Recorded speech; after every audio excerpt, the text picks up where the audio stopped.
the biggest one out of all of them. Do you think it's gonna be like too hot? No? Break it?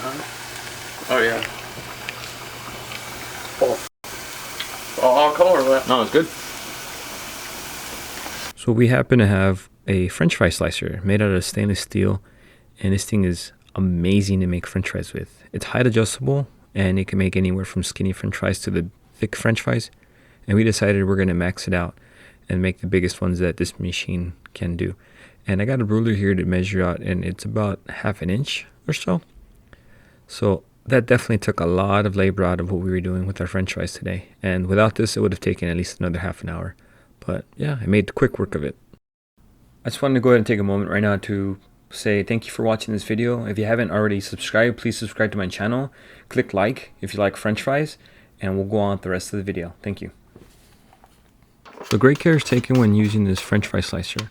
The blades are razor sharp, and it's really easy to get your finger really close to the blade. Just like using anything that's sharp, the last remaining bit that gets too tiny, we use another potato to push the rest of that through. Great care is taken to make sure we're not rushing this.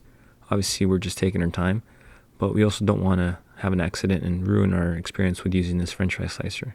I don't remember where we got it from, actually. We just have it.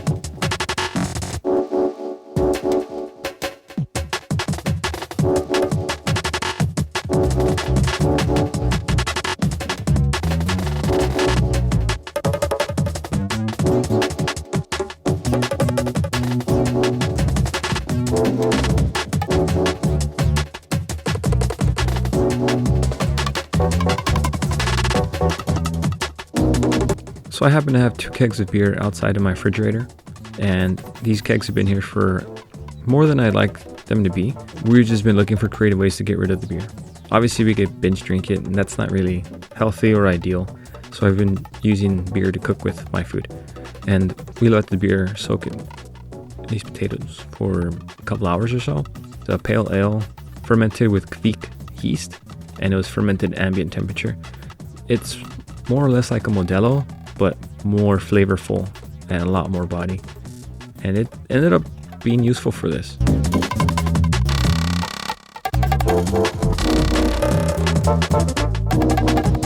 So for the beer batter itself, I used all plain, nothing special flour, all purpose.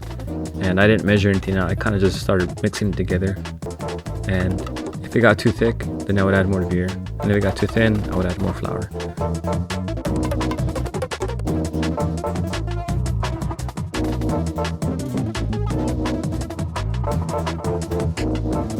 So we played around with it. Later on, we split the batter.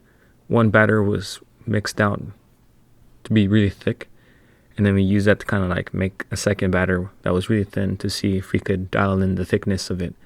And I don't know if I could measure this amount out or reverse engineer it, but I think from now on we're just gonna kind of play around and see what works and what doesn't. But we got it pretty consistent, and you'll see later in the video what I mean. So for the first try, for our first French fry, we ended up just using the batter as thick as it was. And it was funny to see how it come out. Now, this thing ended up being more like a tempura French fry than it was an actual French fry itself. And think of like something breaded. It was like a breadstick almost. But it was pretty fun, you know, to do like a first try.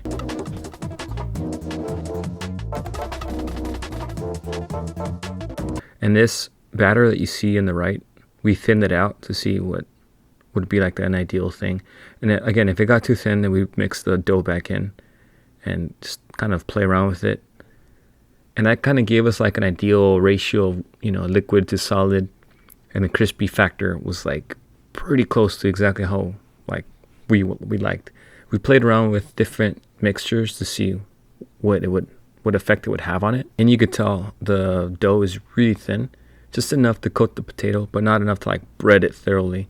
And it worked really well. It was really easy to use, and it didn't really clump anything.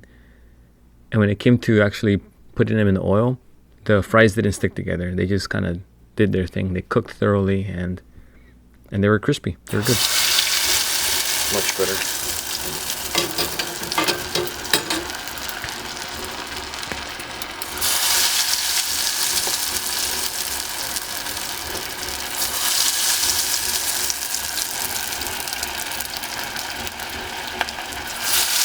This is like post up down the street and be like Popeye too. Thank you guys for watching this video experiment of cooking at home with beer. And I'm really excited for the next videos coming up, because as you see, I have 2 kegs of beer, and I'm just trying to figure out what other recipes that are out there that I can do at home with what I have. Again, thank you guys for subscribing to my video. Thank you guys for watching my video, and stay tuned for future videos of me using my beer to make other stuff to eat. Thank you.